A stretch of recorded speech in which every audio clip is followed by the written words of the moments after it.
Ada lebih banyak gunung berapi di Venus daripada di planet lain dalam tata surya, lebih dari 1.600. Dan satu hari di Venus diukur dari beberapa waktu yang dibutuhkan untuk berputar satu kali pada porosnya, lebih lama daripada waktu yang dibutuhkannya untuk mengorbit matahari.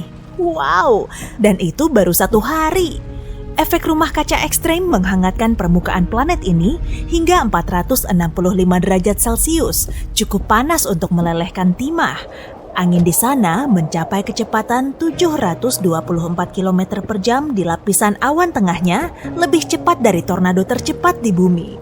Tekanan pada permukaan Venus 90 kali lebih tinggi daripada di permukaan laut di bumi. Tempat bagus untuk liburan ya? Dan baru-baru ini, tempat menakjubkan ini menjadi lebih menarik. Di atmosfer Venus yang beracun, ada sesuatu yang mungkin berarti adanya kehidupan. Sayangnya, para ilmuwan belum sempat mengumpulkan spesimen mikrob atau mengambil foto kehidupan di sana. Tapi, mereka telah menemukan zat kimia yang disebut fosfina, dan itu penemuan besar. Jika bukan bahan kimia asing sebelumnya yang menghasilkan gas ini, pasti ada sejenis kehidupan mikrob yang terlihat dalam proses itu. Fosfina terdiri dari 3 atom hidrogen atau 1 atom fosfor. Gas ini beracun bagi semua bentuk kehidupan normal yang butuh oksigen, termasuk kita manusia. Di bumi, fosfina dapat ditemukan di tempat-tempat tanpa atau sedikit oksigen, misalnya rawa dan paya. Gas itu dihasilkan campuran kompleks bakteri yang hidup di sana, juga bisa diproduksi secara industri. Yang paling aneh adalah fosfina tidak seharusnya ada di atmosfer Venus sama sekali. Gas ini butuh tekanan dan suhu yang tepat serta bertonton hidrogen agar terbentuk. Tidak terlalu mengejutkan menemukannya di Saturnus atau Jupiter, raksasa gas yang terkenal. Tapi di Venus benar-benar tak terduga. Tidak mungkin fosfina dapat diproduksi secara alami di planet ini. Jumlah kecil fosfina dapat dihasilkan selama letusan gunung berapi, badai petir, mineral yang meledak ke permukaan, atau meteorit yang masuk atmosfer Venus. Tapi itu tidak cukup untuk menjelaskan apa yang telah diamati para astronom. Itu hanya menghasilkan 1/10.000 fosfina yang dilihat teleskop. Tapi mari mulai dari awal. Pada tahun 2017, sekelompok ilmuwan yang dipimpin oleh Jane Greaves dari Universitas Cardiff mulai menggunakan teleskop radio James Clerk Maxwell di Hawaii. Panjang sekali namanya. Ide utamanya adalah mencari gas fosfina. Ini akan menjadi tanda kehidupan di Venus. Ketika datanya keluar dan para peneliti menganalisisnya, mereka terkejut. Sinyal fosfina sangat kuat. Tim memeriksa hasilnya beberapa kali. Mereka ingin memastikan tidak ada zat lain yang meniru keberadaan gas fosfina. Jadi sekarang, apakah itu berarti ada kehidupan di Venus? Belum tentu. Jika gas ini dibentuk oleh beberapa organisme misterius, pertanyaan besarnya, bagaimana mereka bertahan hidup di Venus? Di bumi, beberapa mikrob dapat berkembang di lingkungan dengan keasaman 5%, tapi tidak lebih. Namun, awan di Venus hampir seluruhnya terbentuk dari asam. Dan meskipun suhu di sana cukup nyaman, yaitu 30 derajat Celcius, awan ini mengandung lebih dari 90% asam sulfat. DNA, asam amino, protein, komponen kehidupan di bumi akan larut di sana dalam sekejap. Permukaan Venus terlalu panas untuk segala jenis molekul kompleks untuk membentuk kehidupan. Atmosfer Venus juga 50 kali lebih kering dari tempat terkering di bumi. Ada teori bahwa mikrob mungkin bersembunyi di tatasan air langka yang mengambang di atmosfer, tapi itu belum terbukti. Saat ini, tim peneliti menunggu pengamatan lebih lanjut. Mereka akan mencari gas lain yang berhubungan dengan kehidupan. Namun, meski mereka menemukan lebih banyak bukti, bentuk kehidupan di Venus akan terdiri dari bahan-bahan penyusun yang sama sekali berbeda dari yang ada di bumi. Atau mungkin dilindungi oleh cangkang tahan asam sulfat. Itu bisa dibuat dari zat seperti belerang, lilin, grafit, atau hal lain yang tidak dapat kita bayangkan. Tentu saja, beberapa ahli mempertanyakan gagasan tentang kehidupan di Venus. Mereka menduga gas itu mungkin dihasilkan selama beberapa proses geologi atau atmosfer yang terjadi di planet ini. Tapi, para pendukung kedua teori ini sepakat pada satu hal. Penemuan itu luar biasa. Menariknya, para astronom selalu berusaha menemukan tanda-tanda kehidupan di bulan es planet raksasa atau bahkan lebih dekat, di Mars. Tapi mereka tak pernah mempertimbangkan Venus dengan serius. Jika pengamatan teleskop lain dan misi luar angkasa di masa depan memastikan bahwa fosfina diproduksi oleh organisme hidup, kita bisa mendapat banyak kejutan menarik. Maka manusia akan mengetahui sebuah planet dengan biosfer asing bagi kita. Dan planet ini akan berada tepat di sebelah bumi. Namun, omong-omong soal mengunjungi Venus, apa manusia bisa mendarat di planet ini? Bagaimanapun, robot sudah berkeliaran di sekitar permukaan planet merah. Venus memang lebih dekat ke bumi daripada Mars, tapi kondisinya jauh lebih keras. Planet ini lebih panas dari Merkurius, meski jarak Venus hampir 2 kali lipat dari matahari. Suhunya lebih tinggi dari titik leleh banyak logam, dan beberapa di antaranya, seperti timah dan bismut, bisa jatuh seperti salju di puncak gunung tertinggi. Jika mengunjungi planet ini, kamu hanya akan menemukan batu yang tandus. Dataran basal raksasa dipenuhi dengan gunung berapi dan pegunungan. Di beberapa tempat, permukaannya meleleh karena panas di bawahnya. Setelah dikeluarkan sebagian, batuan itu kembali mengeras. Jika manusia pergi ke Venus, kemungkinan besar mereka akan membangun kota terapung di awan atmosfer Venus. Pada sekitar 49 km di atas permukaan, kondisinya seperti tekanan dan gravitasi mirip dengan di bumi. Suhunya juga bisa diatur sekitar 75 derajat Celcius. Pikirkan Death Valley, California di hari yang sungguh panas. Tekanan atmosfernya setengah dari tekanan di permukaan laut bumi. Jika pergi keluar, kamu tidak perlu memakai baju bertekanan. Tekanan yang kamu rasakan akan sama seperti di puncak Gunung Kilimanjaro. Selain itu, koloni ini akan lebih terlindungi dari radiasi matahari daripada di Mars.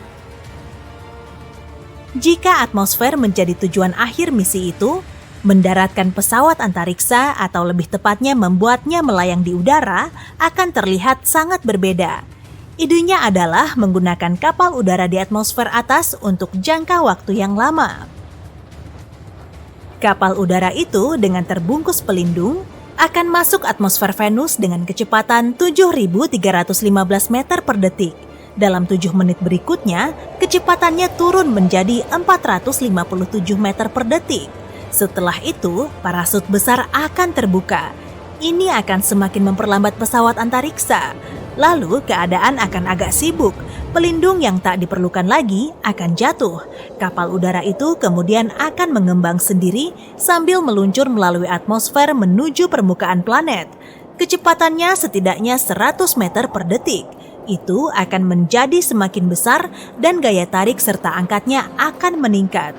Lalu parasut tidak akan dibutuhkan lagi, awak kapal akan menyingkirkannya dan kapal akan terisi udara sepenuhnya. Jika semua berjalan sesuai rencana, kapal akan berhenti 48 km di atas permukaan Venus. Setelah itu, pesawat akan berkeliling Venus. Ia akan digerakkan oleh angin yang dapat mencapai kecepatan 354 km per jam di puncak lapisan awan. Namun, jika memutuskan mendekat ke permukaan, kamu harus sangat hati-hati. Angin di lapisan tengah bisa 2 kali lebih cepat. Kapal udara tersebut dapat diisi dengan campuran gas nitrogen dan oksigen yang dapat dihirup. Kombinasi seperti itu tak akan begitu padat dibandingkan atmosfer Venus. Itu akan memberikan daya apung yang dibutuhkan agar tetap ada di atas sana. Venus terkenal dengan awannya yang super padat. Awan ini membuat Venus bersinar cukup terang sampai terlihat dari bumi. Venus memantulkan lebih dari 75% cahaya yang berasal dari matahari. Lapisan awan reflektif ini ada berkat kabut tetesan asam sulfat di atmosfer. Dan tetesan ini berkumpul persis di ketinggian tempat kapal udara mengapung. Untungnya, manusia sudah punya cara untuk mengatasi masalah keasaman. Beberapa bahan, misalnya teflon dan beberapa jenis plastik, memiliki ketahanan asam yang luar biasa. Bahan ini bisa melindungi bagian luar kapal udara. Jadi, katakanlah kamu perlu mengerjakan platform di luar. Maka, kamu dapat melakukannya hanya dengan mengenakan baju anti bahan kimia berbahaya dan membawa pasokan udara yang diperlukan. Kedengarannya seru ya? Ya, menurutku juga tidak. Di tata surya kita, sebagian besar planet berputar berlawanan arah jarum jam. Tapi Venus beda sendiri. Planet pemberontak ini memutuskan untuk berputar searah jarum jam. Dan ilmuwan masih berusaha mencari tahu alasannya. Ngomong-ngomong, kenapa ya planet berotasi? Apa yang menentukan kecepatan rotasinya? Apa matahari juga berotasi? Pasang sabuk pengamanmu, dan mari kita coba jawab pertanyaan-pertanyaan ini. Venus adalah planet kedua dari matahari dan planet terpanas di tata surya kita. Tahu nggak, Venus kadang disebut sebagai kembaran bumi loh. Itu karena ukuran dan komposisinya mirip dengan planet kita. Tapi cuma di situ aja kemiripannya, karena Venus adalah tempat yang bisa dibilang lumayan gila. Misalnya, cuacanya. Di Venus, cuaca selalu panas dan rawan. Panas di sini maksudnya beneran panas loh. Suhunya bisa mencapai lebih dari 426 derajat Celcius di sana. Dan awan-awan itu nggak terbuat dari air kayak yang ada di bumi. Alih-alih dari asam sulfat. Jadi ya, kamu pasti nggak mau keluar rumah tanpa tabir surya yang bagus di Venus. Kalau dari foto-foto yang diambil dari permukaannya, kamu bisa lihat awan kuning beracun dan lanskap tanahnya yang retak dan sunyi. Dan wahana antariksa yang memotretnya langsung mati setelah mengirimkan foto-foto ini. Kasihan. Tapi, permukaan Venus bukan hanya berupa daratan yang padat, gelap, dan datar. Bahkan, Venus punya pegunungan yang lebih tinggi dari Gunung Everest. Gunung-gunung ini nggak terbuat dari batu kayak gunung-gunung di bumi. Gunung-gunung ini terbuat dari material vulkanik yang lebih padat. Venus adalah tempat yang cukup menyeramkan, yang menyimpan banyak misteri. Salah satunya telah membingungkan para ilmuwan selama bertahun-tahun, dan itu adalah rotasi planet ini. Sebagian besar planet di tata surya berputar berlawanan arah jarum jam. Tapi Venus gak kayak planet-planet lainnya. Venus berotasi searah jarum jam. Dan bukan itu saja, Venus juga berotasi lebih cepat mengelilingi matahari daripada revolusinya sendiri. Dengan kata lain, 1 tahun di planet ini berlalu lebih cepat dari 1 hari. Sepertinya, Venus menjadikan keunikan sebagai misi hidupnya. Tapi, kenapa bisa begitu ya? Para ilmuwan punya beberapa teori. Teori yang paling populer mengatakan bahwa Venus sebenarnya berputar berlawanan arah jarum jam kayak planet-planet lainnya. Tapi kemudian ada sesuatu yang membalikannya. Terus apa sesuatunya itu? Mungkin kamu penasaran. Sebuah objek seukuran planet. Yup, para astronom meyakini kalau ada benda besar yang pernah bertabrakan dengan Venus dan menyebabkan Venus berputar ke arah yang berlawanan. Bayangin aja kayak permainan biliar kosmik di mana ada objek besar misterius sebagai bola putihnya dan Venus sebagai bola sasaran. Tapi, kita nggak bisa bilang kalau Venus berputar ke arah yang salah. Nggak ada yang namanya arah putaran yang salah di alam semesta. Yang terjadi sebenarnya adalah rotasi retrograde. Ini terjadi ketika sebuah planet berputar berlawanan arah dengan orbitnya mengelilingi matahari. Venus misalnya punya rotasi retrograde yang berarti matahari terbit di barat dan terbenam di timur di planet itu. Jadi, kalau horoskop bilang sesuatu kayak Merkurius sedang retrograde, kamu tahu apa artinya? Oh, tapi Venus bukan satu-satunya planet aneh di tata surya kita. Pastinya ada beberapa cara aneh yang dilakukan planet-planet untuk berotasi. Sebagai contoh, sebagian besar planet di tata surya berputar mengelilingi garis imajiner yang disebut sumbu. Sumbu ini biasanya lurus ke atas dan ke bawah berkaitan dengan orbit planet mengelilingi matahari. Namun, beberapa planet seperti Uranus memiliki sumbu yang miring, yang berarti perputarannya hampir miring terhadap orbitnya. Kemiringan ini menyebabkan kutub-kutub planet hampir berada pada bidang yang sama dengan orbitnya. Hasilnya, saat planet ini mengorbit matahari, bagian-bagian yang berbeda dari planet ini menerima jumlah sinar matahari yang berbeda, menyebabkan variasi musim yang ekstrim. Contohnya, salah satu kutub mungkin mengalami sinar matahari terus-menerus sementara kutub yang lain berada dalam kegelapan untuk waktu yang lama. Uranus adalah satu-satunya planet di tata surya yang berotasi pada sisinya. Ilmuwan menduga bahwa planet ini bisa mengulangi sejarah Venus. Suatu ketika, sebuah tumbukan besar membuat Uranus bergeser dari sumber rotasi aslinya, menyebabkannya miring pada sudut 98 derajat. Kita harus bersyukur pada Jupiter, gravitasinya yang dahsyat menarik semua asteroid dan melindungi kita dari tabrakan semacam itu. Semua ini agak mirip dengan planet yang terkunci pasang surut. Bayangkan kamu ngedate sama planet, tapi alih-alih jadi menawan dan misterius kayak yang kamu harapkan, planet ini justru menatapmu dengan wajah yang sama sepanjang malam. Pada dasarnya, seperti itulah rasanya kalau ngedate sama planet yang terkunci pasang surut. Planet yang terkunci pasang surut adalah planet yang berputar mengelilingi sumbunya dengan kecepatan yang sama dengan kecepatannya mengitari bintang induknya. Artinya, sisi planet yang sama selalu menghadap ke bintang, sedangkan sisi lainnya berada dalam kegelapan permanen. Karena terkunci pasang surut, ada beberapa efek aneh yang terjadi pada iklim dan cuaca di planet tersebut. Sisi yang menghadap bintang bisa menjadi sangat panas, sedangkan sisi yang lain bisa menjadi sangat dingin. Atmosfer di planet ini juga bisa menjadi sangat liar, dengan angin kencang yang bertiup dari sisi yang panas ke sisi yang dingin. Dan gak cuma planet, bulan kita juga demikian. Tahu nggak? Kita tuh selalu melihat sisi bulan yang sama loh. Itu karena bulan terkunci pasang surut terhadap bumi. Kita juga bisa pakai planet kerdil Pluto sebagai contoh. Pluto punya hubungan rotasi yang aneh dengan bulan terbesarnya, Charon. Keduanya terkunci pasang surut, berarti selalu saling berhadapan dengan sisi yang sama. Akibatnya, Pluto dan Charon kelihatan kayak melenggang di sekitar pusat gravitasi yang sama, menciptakan tarian yang unik di ruang angkasa. Keanehan di tata surya kita nggak berhenti sampai di situ. Ada juga planet-planet yang berotasi sangat cepat. Meski sebagian besar planet berotasi dengan kecepatan yang cukup tenang, ada juga planet yang berotasi dengan kecepatan setingkat sonik. Jupiter misalnya, berotasi setiap 9 jam 56 menit sekali, yang berarti satu harinya cuma berlangsung kurang dari 10 jam. Rotasi ini cukup cepat untuk menyebabkan planet ini terlihat menonjol di ekuatornya. Dan juga, rotasi yang cepat ini menciptakan angin kencang yang bisa mencapai kecepatan hingga 643 km per jam. Kalau semua ini masih terasa logis dan masuk akal, gimana kalau rotasi yang kacau?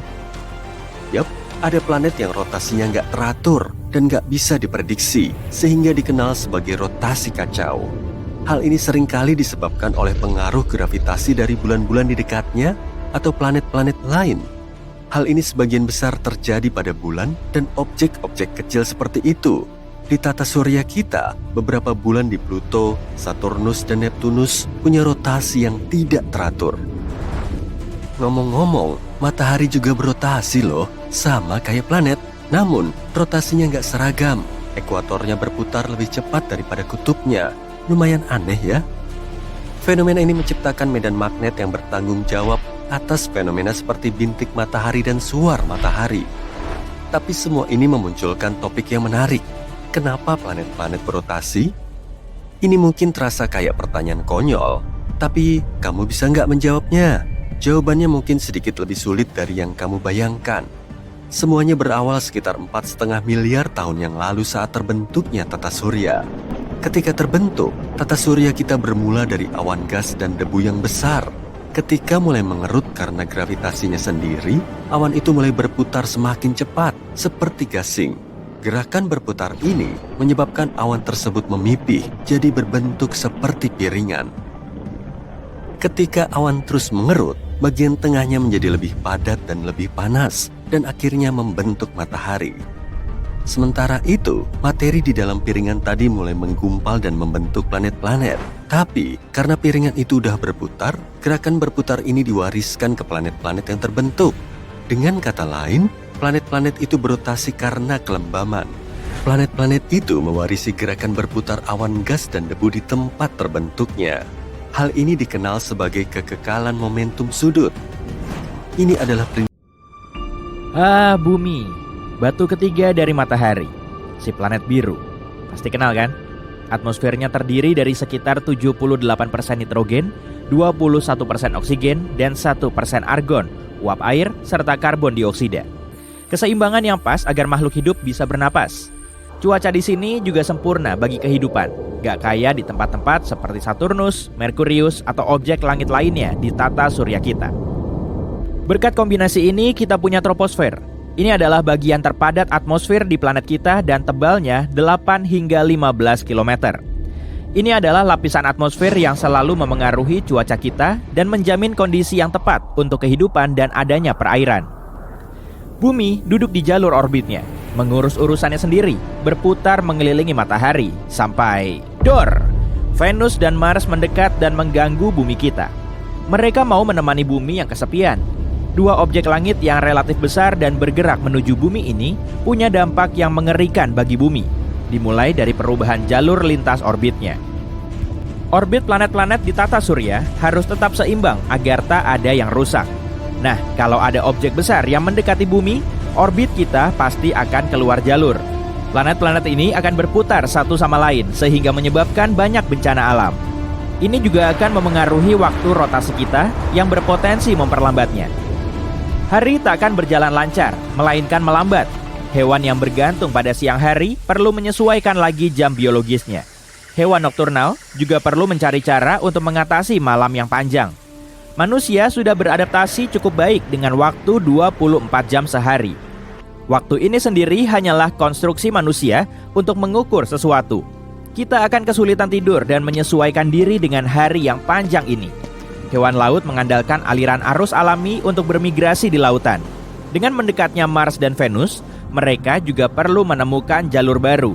Burung yang bermigrasi ke negeri lain sepanjang tahun juga akan bingung dan gak tahu harus apa. Secara umum, suhu bumi akan naik dan gelombang panas besar-besaran serta perubahan iklim permanen akan terjadi. Ini membawa kita ke masalah berikutnya, panas. Kenaikan suhu yang radikal akan mengubah segalanya menjadi gurun tandus. Musim kemarau akan terjadi sepanjang tahun, terutama karena Venus ada di dekat kita. Sebagian besar planet kita akan mengering dan tak akan cocok untuk bercocok tanam. Venus itu panas. Ya, benar-benar panas. Meski bukan planet terdekat dari matahari, Venus masih yang terpanas. Suhu di Venus mendekati 480 derajat Celcius yang akan melelehkanmu seperti es batu. Tanah di Venus umumnya datar, mungkin karena suhunya. Venus panas karena atmosfernya tebal dan memerangkap gas berbahaya di dalamnya. Jika Venus mendekat ke arah kita, gas-gas itu akan masuk ke atmosfer kita dan membahayakannya. Mars alias planet merah sangat dingin. Suhu ini mungkin tetap sama jika dia mengelilingi bumi. Mars juga rumah bagi gunung berapi aktif terbesar di tata surya, yang membuat Gunung Everest sekecil semak jika dibandingkan dengan pohon. Dengan ketidakstabilan yang tinggi ini, suatu hari gunung itu mungkin bangun dan meletus. Mars punya atmosfer yang sangat tipis sehingga suhunya dingin. Gravitasinya sangat mirip bumi. Mars bahkan sangat dingin dan punya lapisan es di kutub yang diselimuti karbon dioksida.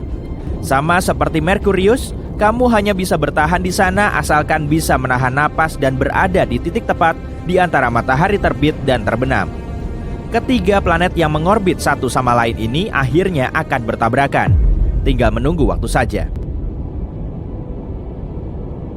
Dan bulan yang cuma menggantung seperti lalat di dinding menjadi tak berarti hingga akhirnya terlempar dan planet lain akan menangkapnya ke orbitnya.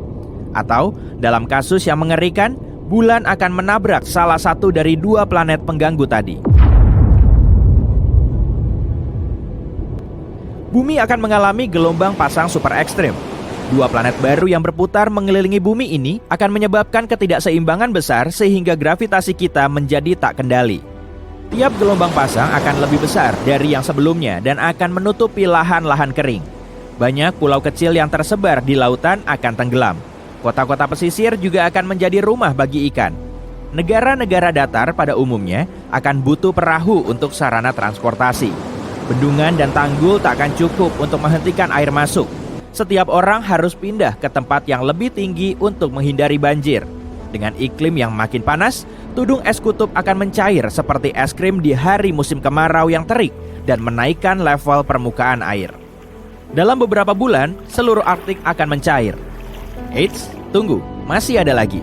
kerak bumi akan aus karena ketidakstabilan permukaan bumi dan fluktuasi gravitasi. Sebagian besar kerak bumi terdiri dari oksigen, artinya kita sebenarnya berjalan di atas udara. Kita mungkin mengalami lebih banyak gempa bumi daripada sebelumnya, dan gunung-gunung berapi dorman akan bangun dari tidur nyenyaknya. Langit akan tertutup abu dan melumpuhkan penerbangan. Tak ada yang bisa melakukan perjalanan lewat laut atau udara. Impor dan ekspor akan tamat. Iklim keseluruhan akan menjadi lebih panas seperti di Venus. Masa ketiga planet yang mengorbit satu sama lain ini bahkan mungkin tak sengaja menarik planet dan objek lain untuk ikut bergabung. Jadi, bagaimana jika Jupiter juga ikutan? Jupiter adalah planet terbesar di tata surya. Sebagai gambaran, bumi akan seukuran buah anggur jika Jupiter seukuran bola basket. Jupiter juga punya badai terbesar yang bisa kita lihat. Ini dikenal sebagai bintik merah, tempat yang ukurannya 2 kali ukuran bumi dan diselimuti badai mirip hurikan yang sudah berlangsung ratusan tahun. Saat selesai menonton video ini, badai ini pasti masih terjadi. Karena planet ini sangat besar, gravitasinya pasti lumayan kuat. Jupiter juga punya banyak bulan. Beberapa di antaranya adalah sekecil bumi kita. Takkan ada jarak yang pas di antara planet-planet ini. Bulan-bulan Jupiter akan terlempar keluar jalur dan tersangkut di planet lain di sekitarnya. Beberapa bulannya mungkin bertabrakan satu sama lain, menyebabkan puing-puingnya menyebar kemana-mana. Gravitasi kelompok planet ini akan menarik komet untuk memasuki atmosfer dan berpotensi menabrak bumi. Kadar oksigen akan menipis, jadi keruntuhan kerak bumi akan terus berlanjut. Lapisan ozon juga akan rusak, membuat gelombang ultraviolet besar memasuki atmosfer kita. Kita tak akan bisa keluar terlalu lama tanpa perlengkapan pelindung dan tangki oksigen. Peradaban manusia akan berubah drastis. Kita akan hidup di dalam kontainer pelindung yang menyediakan udara bersih dan sinar matahari yang aman dan tersaring. Tempat ini harus cukup kuat untuk menahan gempa yang sering terjadi. Kita akan menanam banyak tanaman untuk menyokong kehidupan sampai kita meninggalkan bumi. Karena pada akhirnya, planet-planet ini akan bertabrakan. Langkah selanjutnya adalah membuat roket besar untuk menerbangkan kita keluar dari bumi. Dengan Mars, Venus, dan Jupiter berputar di dekat kita, tak akan mudah untuk melakukannya. Semua puing-puing antariksa akan menghalangi kita untuk keluar dari area zona luar angkasa. Satu-satunya tempat aman di luar wilayah ini adalah jutaan kilometer jauhnya, di mana hanya ada satu planet. Kondisi di planet itu mungkin tak cocok untuk menopang kehidupan, tapi manusia akan punya teknologi untuk mendarat di mana saja dengan gravitasi yang sama dan membangun tempat perlindungan yang tepat. Akhirnya, Mars, Venus, Bumi, dan Jupiter akan bertabrakan dan pecah seperti telur. Mirip telur dadar antariksa besar. Jangan lupa, bulan juga akan menabrak, pecah, dan bercampur. Bayangkan sebuah dunia yang sunyi dan beku. Dunia ini sangat tua, sekitar 4,5 miliar tahun. Planet ini nyaris nggak dipanaskan oleh sinar matahari dan ditutupi oleh lapisan es yang tebal. Planet ini lebih kecil dari bulan, tapi sedikit lebih besar dari Pluto. Namanya Europa, satelit ke-6 Jupiter dan salah satu bulan terbesar di tata surya. Tapi, hal yang paling menarik dari tempat yang sangat jauh ini, tempat ini mungkin punya kehidupan. Ahli astronomi menganggap Europa sebagai salah satu tempat yang paling menjanjikan di tata surya untuk mencari bentuk kehidupan baru. Alasannya, bulan ini punya lautan air asin yang sangat luas dengan kedalaman 64-160 km. Ya, lautan ini tersembunyi di bawah lapisan es yang diperkirakan setebal 16-32 km. Tapi, bulan ini masih berpotensi untuk dihuni. Ahli astronomi menyatakan gumpalan air meletus dari celah-celah di lapisan es dan melepaskan isi lautan bulan keluar angkasa. Tentu saja akan sangat menantang bagi misi pencarian kehidupan untuk mengakses lingkungan yang begitu dalam. Sisi baiknya, para ilmuwan sudah punya beberapa bukti ada kolam yang jauh lebih dangkal yang mungkin berada lebih dekat ke permukaan bulan. Kolam-kolam itu mungkin berada kurang dari 1,6 km di bawah es. Dan ada dua hal yang menarik dari berita ini. Pertama, berita ini meningkatkan kemungkinan adanya kehidupan di Europa. Dan yang kedua, kalau memang benar, hal ini akan mempermudah misi-misi di masa depan untuk menemukan bentuk-bentuk kehidupan ini, kalau memang ada. Yang menarik, Penemuan baru tentang kolam dangkal ini terjadi karena keberuntungan semata. Ilmuwan yang memimpin penelitian ini, Riley Colbert, secara nggak sengaja melihat presentasi koleganya, seorang ilmuwan planet. Ilmuwan tersebut menunjukkan gambar punggung bukit ganda di permukaan Europa. Dan Colbert ingat, dia pernah melihat punggung bukit serupa di bumi. Tapi, meskipun formasi seperti itu jarang ditemukan di planet kita, di Europa ada jauh lebih banyak. Studi berikut menunjukkan pegunungan di bulan Jupiter mungkin merupakan hasil dari siklus tertentu, mirip dengan siklus di bumi. Dalam siklus ini, air cair membeku dan kemudian mencair di dalam lapisan es, yang merupakan lingkungan yang bertekanan tinggi. Hal ini menyebabkan lapisan es bergerak ke atas berulang-ulang, menciptakan struktur berpuncak dua, atau setidaknya itulah yang terjadi di bumi. Kalau proses di Europa serupa, maka hal ini bisa membuktikan keberadaan perairan dangkal di satelit tersebut. Tentu saja, temperatur, tekanan, dan kimiawi di Europa sangat berbeda, dan para ilmuwan belum tahu bagaimana perilaku es di sana. Karena itu, mereka nggak bisa memahami seberapa dalam atau besar kantong-kantong air atau berapa lama waktu yang dibutuhkan untuk mencair. Yang jelas, lingkungan di bawah es di Europa sangat mungkin terlindung dari radiasi Jupiter yang menghantam permukaan satelit. Dengan demikian, kemungkinan adanya kehidupan di Europa semakin besar. Sekarang, mari kembali ke fakta bahwa lautan di Europa tampak asin. Garis-garis merah di permukaan satelit mungkin punya warna ini karena kandungan kimianya. Kemungkinan besar itu adalah campuran air dan garam yang membeku. Ini sangat nggak biasa karena komposisi seperti itu gak cocok dengan zat apapun yang dikenal di bumi. Adapun bintik-bintik kuning di permukaan Europa mungkin disebabkan oleh keberadaan natrium klorida. Kamu mungkin mengenal zat ini sebagai garam dapur. Ilmuwan mencoba menciptakan kembali kondisi di Europa di laboratorium. Mereka menemukan dengan menggabungkan air, garam dapur, suhu beku, dan tekanan tinggi, mereka bisa mendapatkan jenis kristal padat yang baru. Zat ini mungkin ada di dasar lautan Europa dan di permukaan bulan.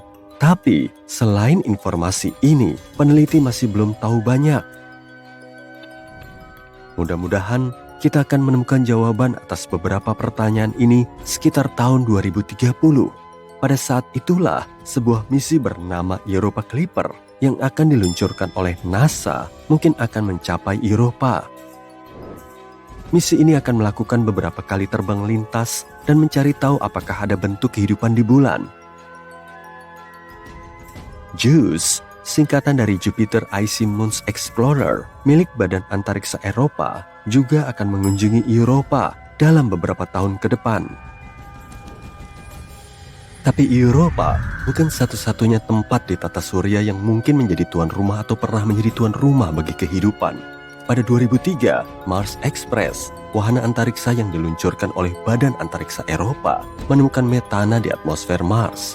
Di planet kita, sebagian besar gas di atmosfer dihasilkan oleh makhluk hidup, misalnya oleh ternak yang mencerna makanan. Namun, ilmuwan menduga metana stabil di atmosfer Mars selama sekitar 300 tahun. Lalu, pada 2006, metana hampir seluruhnya lenyap dari planet merah, dan itu terjadi 600 kali lebih cepat dari yang diperkirakan oleh model para peneliti. Pertanyaannya, apa atau siapa yang menghasilkan gas tersebut dan kemana perginya? Misteri Mars lainnya adalah mikroba yang mungkin tertidur di bawah permukaan Mars. Di sana, mereka mungkin terlindung dari radiasi keras yang datang dari luar angkasa selama jutaan tahun.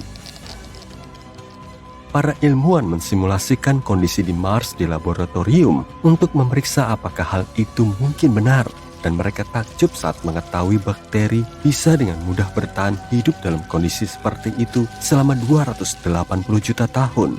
Artinya, kalau memang ada kehidupan di Mars, kita bisa menemukan buktinya di bawah permukaan planet dengan mengebor tanah Mars. Saat ini, gak ada air yang mengalir di Mars dan sel atau spora akan mengering. Ditambah lagi, suhu permukaannya mirip dengan suhu es kering. Dengan kata lain, permukaan planet ini sangat beku. Dan tetap saja ada 6 jenis bakteri dan jamur yang hidup di bawah tanah di planet merah. Yang paling mungkin adalah yang dijuluki Conan si bakteri karena sifatnya yang tangguh. Ya, kurasa waktu yang akan membuktikannya. Sekarang mari kita beralih ke Venus. Pada 2020, ilmuwan mengumumkan di atmosfer Venus yang beracun ada sesuatu yang mungkin berarti adanya kehidupan.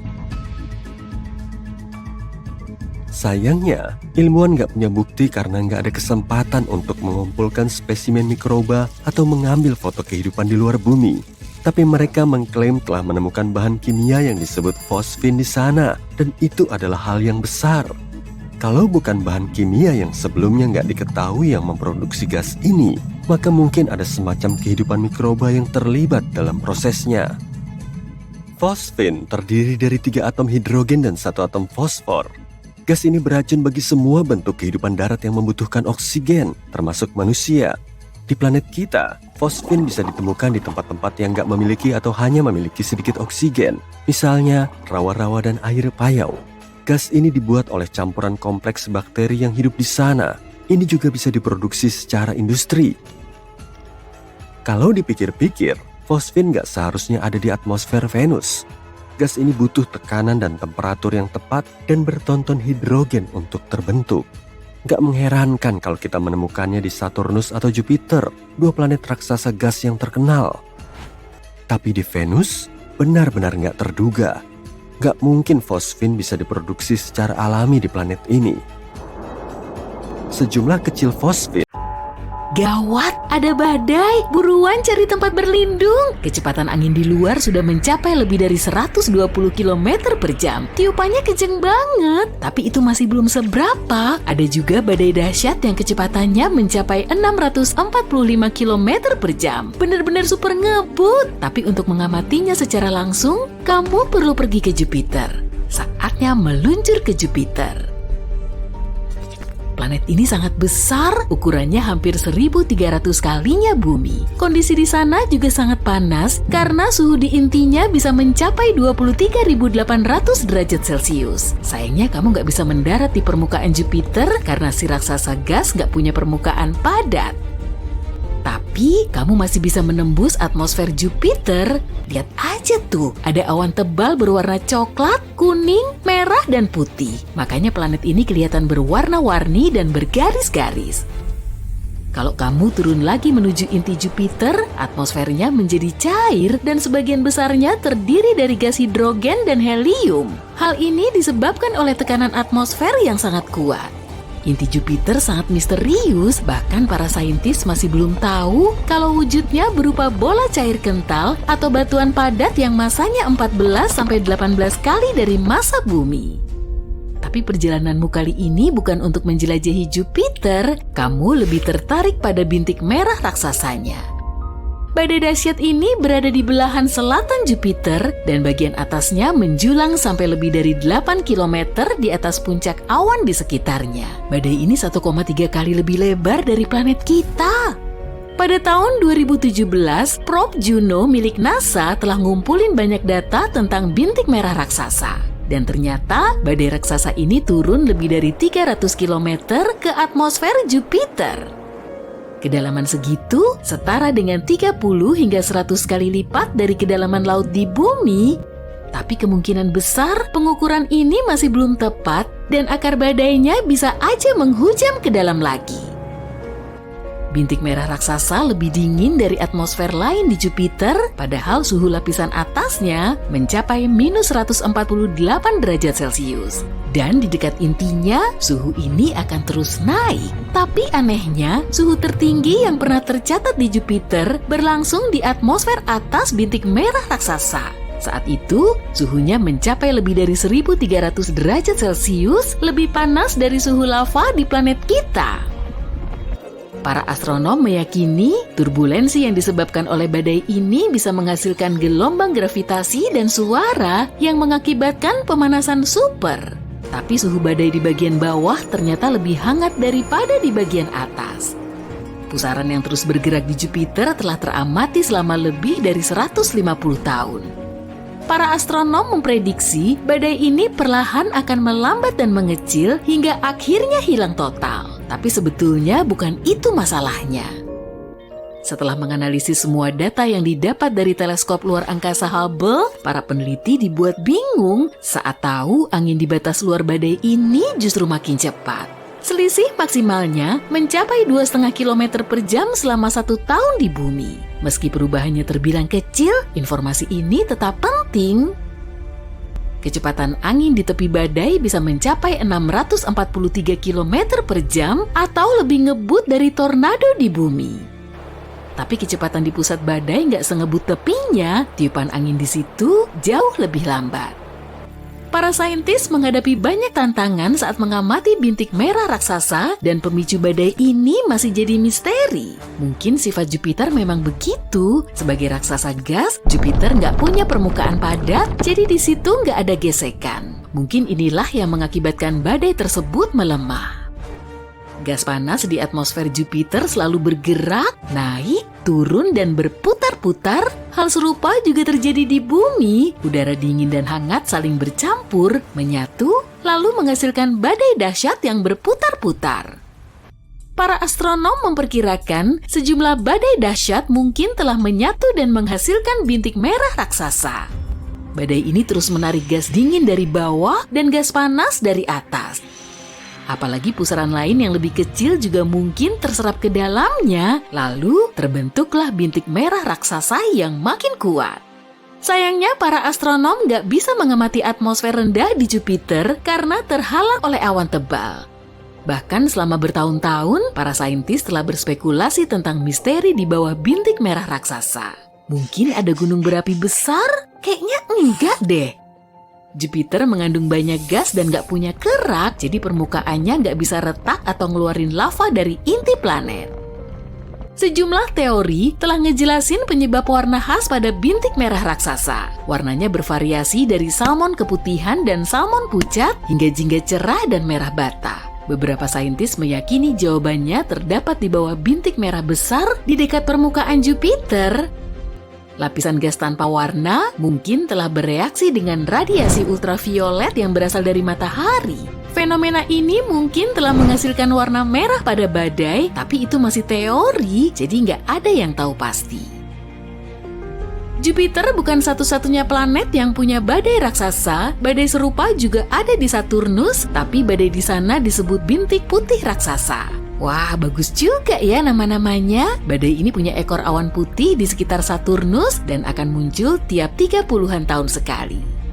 Awalnya, bintik putih raksasa cuma berupa titik kecil, lalu terus meregang dan bertambah besar, dan para astronom tahu bintik putih raksasa ini sebetulnya berupa sistem badai petir yang sangat besar. Di puncaknya terdapat kilat yang bisa menyambar lebih dari 10 kali setiap detik. Sumber energi dari bintik putih raksasa masih jadi misteri. Ada yang bilang matahari telah menyuplai energinya. Tapi menurut pendapat lain, pola awan badai hanya bisa terjadi kalau di dalamnya ada sumber panas yang menyuplai energi secara langsung. Gak cuma badai dahsyat di berbagai planet di tata surya kita yang bikin para astronom kebingungan.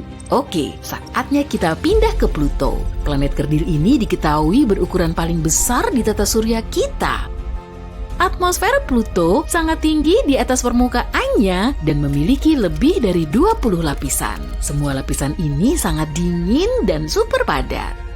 Bulan kita juga punya lapisan seperti atmosfer, namanya adalah eksosfer, dan di dalamnya terdiri atas helium, neon, dan argon. Densitasnya 10 triliun kali lebih rendah dari atmosfer bumi. Saat menjelajahi luar angkasa, kamu perlu mewaspadai lubang hitam. Gravitasi di lubang hitam sangat kuat hingga cahaya nggak akan bisa lolos dari jeratannya. Tapi kadang lubang hitam mirip banget kayak gunung berapi galaksi yang sangat besar. Gunung berapi ini terus meletus tapi nggak ngeluarin lava. Lubang hitam menghasilkan energi yang sangat besar dan fenomena ini ninggalin bekas lubang besar pada material dan gas di sekitarnya. Beberapa waktu yang lalu, para saintis menemukan salah satu kawah terbesar di alam semesta. Teleskop radio dan sinar X mendeteksi lubang hitam supermasif yang telah lama mengamuk.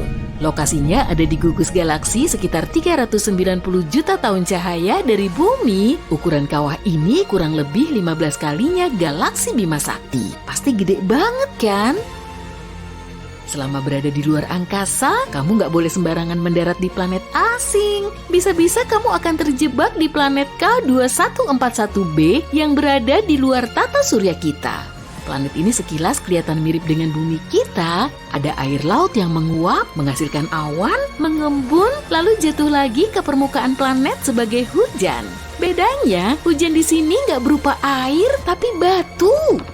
Permukaan eksoplanet K2141b diselimuti lautan lava sedalam. Venus dan bumi sangat berbeda sehingga pertanyaan bodoh seperti mana yang lebih lama, sehari atau setahun, yang tidak masuk akal di bumi benar-benar masuk akal di Venus. 1 hari di Venus memang lebih lama dari 1 tahun. Jika kita menempatkannya dalam perspektif bumi, 1 hari di Venus sama dengan 243 hari di bumi, sementara 1 tahun hanya berlangsung sekitar 225 hari. Jadi kamu seperti ulang tahun setiap hari.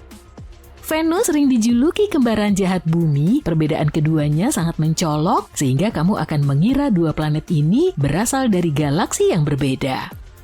Sebagai gambaran, jika perbandingan hari ke tahun tidak cukup, matahari terbit di Venus bagian barat dan terbenam di bagian timur. Saat ini salah satu dari sedikit kesamaan di antara keduanya adalah ukurannya. Tapi coba bayangin saat Venus dan bumi seperti kacang polong bersahabat sejak awal tata surya.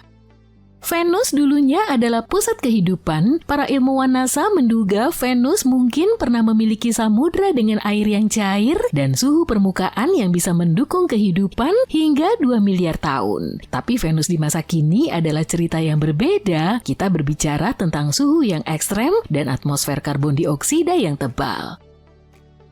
Apa yang menyebabkan perubahan kosmik ini? Ukuran, lokasi, dan sikap. Maksudku, jarak dari matahari dan panas internal memainkan peran besar dalam membentuk nasib Venus dan bumi. Ngomong-ngomong, dulunya ada 3 planet bersaudara yang bisa menjadi tuan rumah bagi kehidupan: Venus, bumi, dan Mars. Bayangkan 3 buah kue mangkuk di dalam oven. Setelah matang sempurna, kue-kue itu dikeluarkan dari oven. Salah satunya diletakkan di depan jendela yang terbuka di tengah musim dingin. Satu lagi diletakkan dengan hati-hati di atas meja dan ditutupi dengan tisu dapur yang bersih, dan yang terakhir secara tidak sengaja terlupakan dan tertinggal di dalam oven. Mars, bumi, dan Venus seperti kue mangkuk itu. Mars menjadi terlalu dingin dan tidak ramah, bumi masih bagus dan hangat, serta terlindungi dengan baik dari semua hal yang tidak menyenangkan, seperti tisu dapur yang melindungi kue mangkuk yang beruntung itu. Dan Venus menjadi sangat panas dan tidak mungkin untuk dikonsumsi.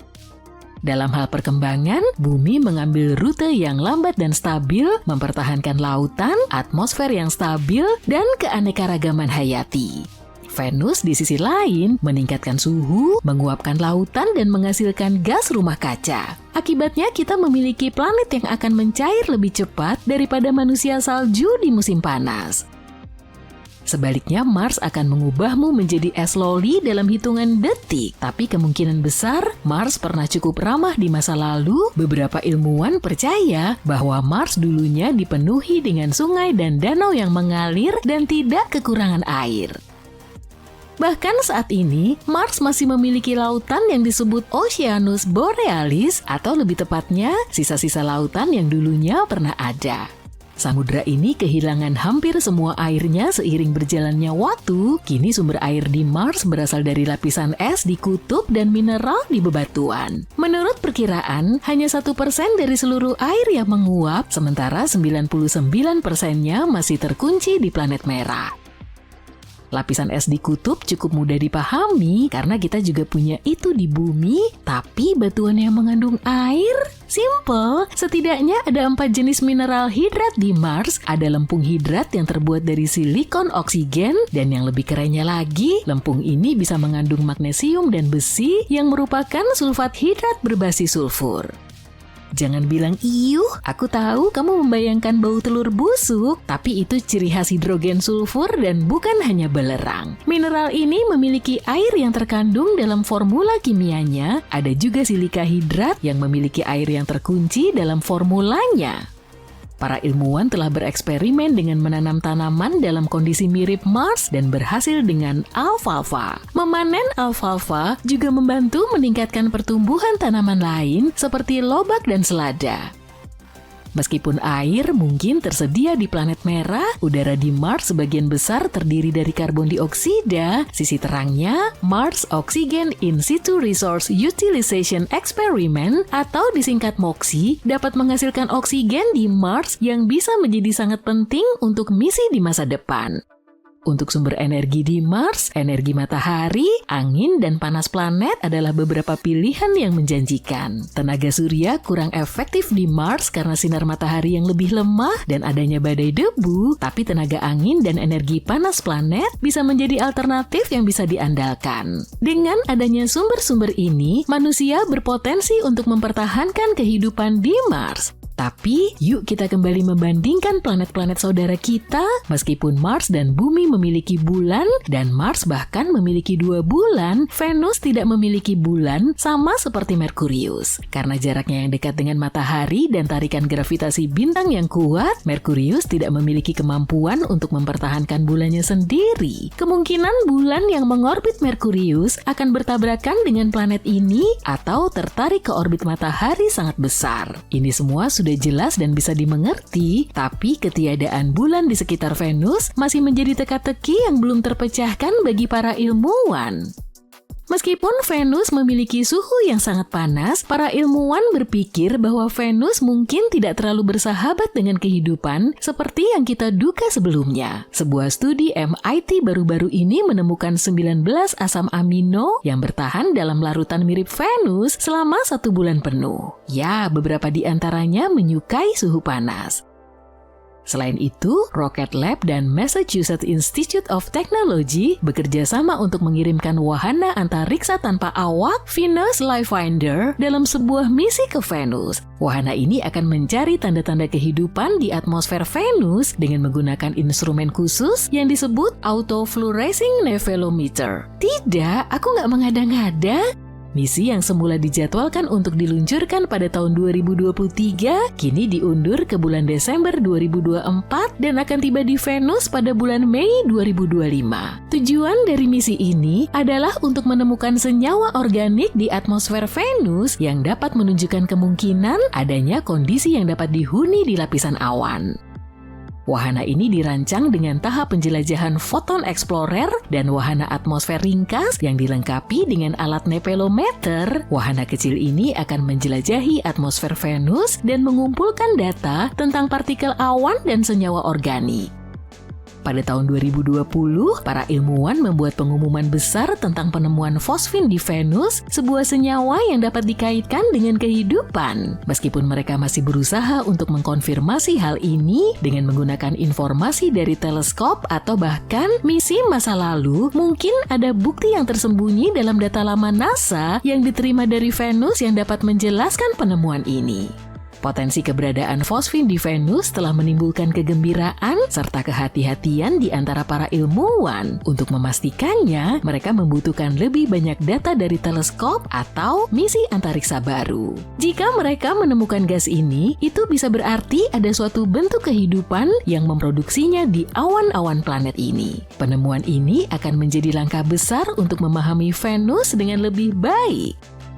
Beberapa ahli berpendapat bahwa mengirimkan wahana ke Venus untuk mendeteksi fosfin secara langsung akan menjadi cara yang paling efektif untuk mengonfirmasi keberadaannya. Sebuah misi NASA pada tahun 80-an mungkin telah mendeteksi fosfin, tapi para ilmuwan saat itu tidak menyadarinya. Sekarang data ini sedang dievaluasi kembali untuk mengungkap bukti yang terlewatkan tentang keberadaan gas tersebut.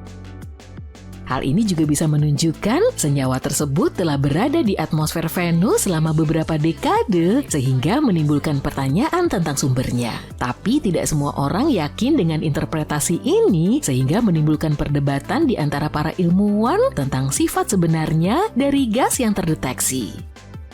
Data lama dari misi lain mungkin juga menyimpan petunjuk tentang fosfin di Venus. Meskipun wahana antariksa baru akan menjelajahi planet ini, ada kemungkinan kunci untuk membuka misteri ini ada pada catatan misi yang sudah berusia puluhan tahun.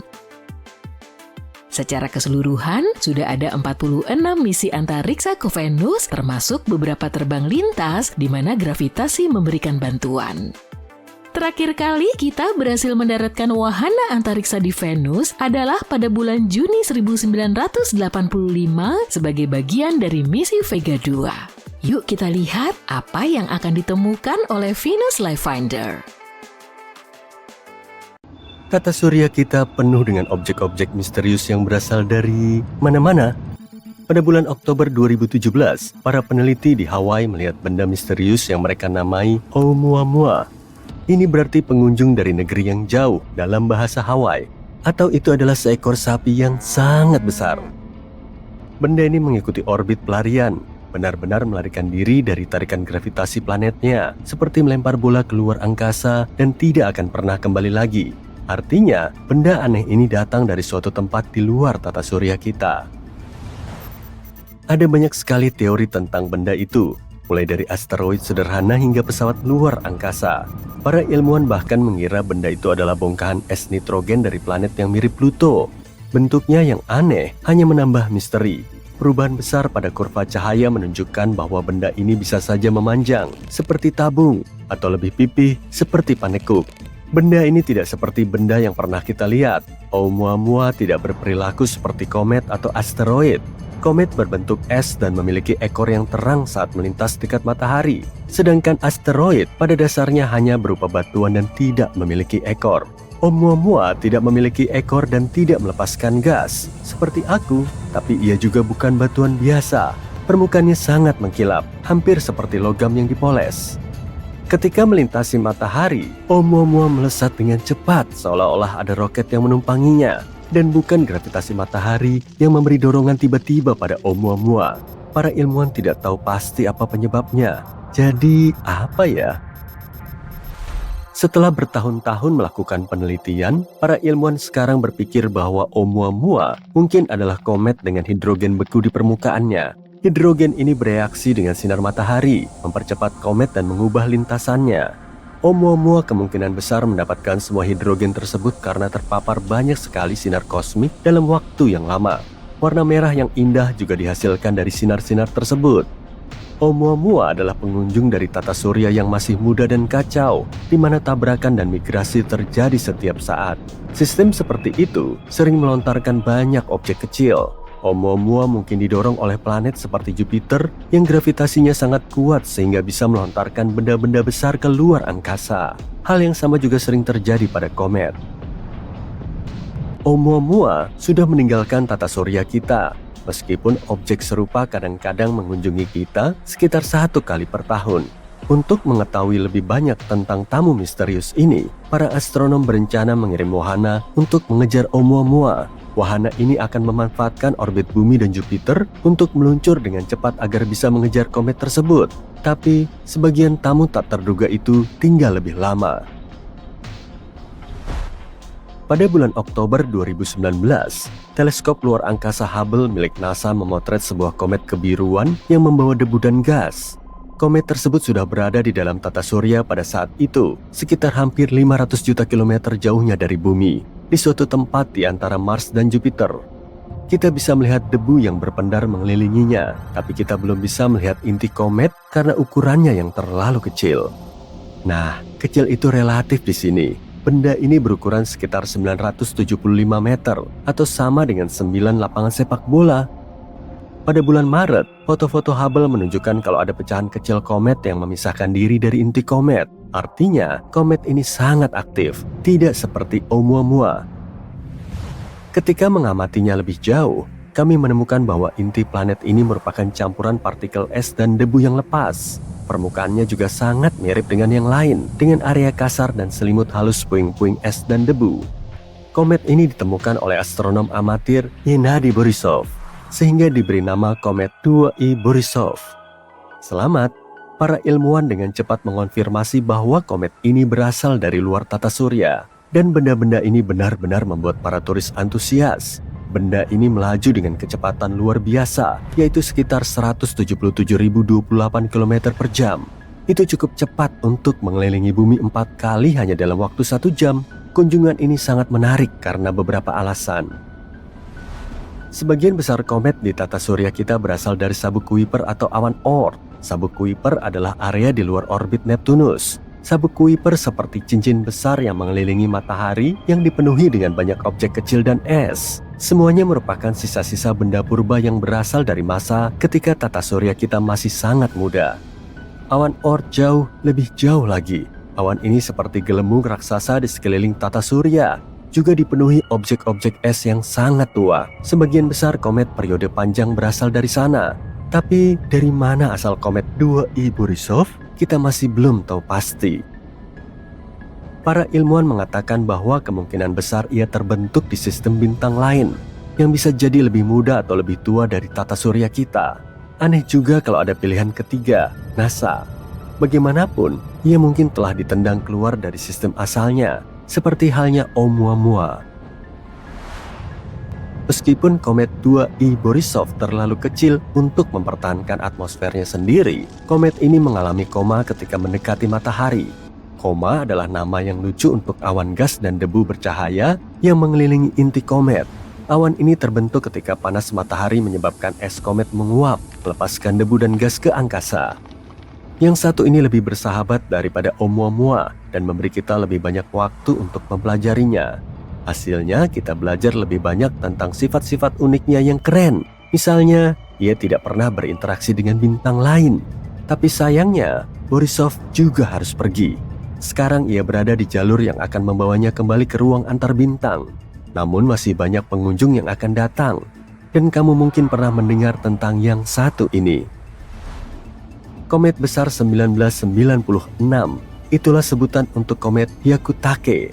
Nama komet ini juga diambil dari nama astronom yang menemukannya, Yuji Hyakutake. Kebetulan sekali komet ini ditemukan pada malam tahun baru. Pada tanggal 25 Maret 1996, benda ini melintas sangat dekat dengan bumi, hanya sekitar 0,1 satuan astronomi, sedikit lebih jauh dari bulan. Benda ini melintas di atas kutub utara. Ini merupakan salah satu perjumpaan komet terdekat dalam 200 tahun terakhir. Benda langit ini bisa dilihat di seluruh dunia dan tampak sangat terang dan indah di langit, membentang luas. Dan komet ini tidak hanya terlihat satu malam saja. Komet ini semakin terlihat selama bulan Maret dan menjadi salah satu objek paling terang di langit malam pada akhir bulan. Komet ini baru sepenuhnya memudar pada akhir bulan Mei. Komet ini merupakan komet periode panjang yang artinya butuh ratusan tahun untuk mengorbit matahari. Terakhir kali ia mengorbit adalah sekitar 17.000 tahun yang lalu, dan sekarang periode orbitnya bertambah menjadi 70.000 tahun. Tapi jangan kecewa, masih ada komet-komet lain yang akan mencerahkan siang dan malam kita. Selain itu, ada juga objek-objek ruang angkasa yang memilih untuk tinggal lebih lama. Ada sebuah asteroid dengan nama bersuku kata banyak yang untuk mengucapkannya saja, aku sudah kesulitan. Nama ini dalam bahasa Hawaii berarti si nakal dari Jupiter. Untungnya, para ilmuwan berbaik hati kepada kita dan menjulukinya BZ. Ini mewakili para narator. Terima kasih. Ini adalah asteroid kecil dengan diameter hanya sekitar 2,9 km. Dari namanya, kamu bisa menebak bahwa asteroid ini berbagi orbit dengan Jupiter. Tapi ada satu hal yang menarik. Asteroid ini bergerak ke arah yang berlawanan, yang dikenal sebagai orbit retrograde. Asteroid yang tidak biasa ini ditemukan pada tanggal 24 November. Asteroid ini mengorbit matahari selama sekitar 11 tahun 8 bulan. Kadang-kadang melintas di dalam dan di luar orbit Jupiter. Asteroid ini telah bergerak seperti ini setidaknya selama 1 juta tahun dan akan tetap seperti itu selama 1 juta tahun lagi. Tapi kenapa ia bergerak dengan cara yang tidak biasa? BZ mungkin merupakan imigran antar bintang. Mungkin ia melewati tata surya kita sekitar 4, miliar tahun yang lalu, yaitu ketika matahari baru saja terbentuk. Kemudian ia tertangkap oleh gravitasi, tapi ia tetap berada di orbit yang berlawanan. Atau mungkin berawal dari awan Oort, kemudian bisa jadi orbitnya yang aneh berasal dari planet 9 yang misterius, sebuah planet hipotetis yang diyakini ada di tata surya kita, jauh di luar Neptunus. Bagaimanapun, asteroid ini memberi kita lebih banyak wawasan tentang sejarah tata surya dan bagaimana materi organik bisa sampai ke bumi dari luar angkasa. Pada waktu-waktu tertentu, ada ribuan objek di tata surya kita yang berasal dari luar angkasa. Objek-objek itu tinggal di sini untuk jangka waktu yang berbeda-beda. Tapi terkadang kita beruntung, dan semua itu akhirnya mengajarkan kita banyak hal tentang ruang antar bintang.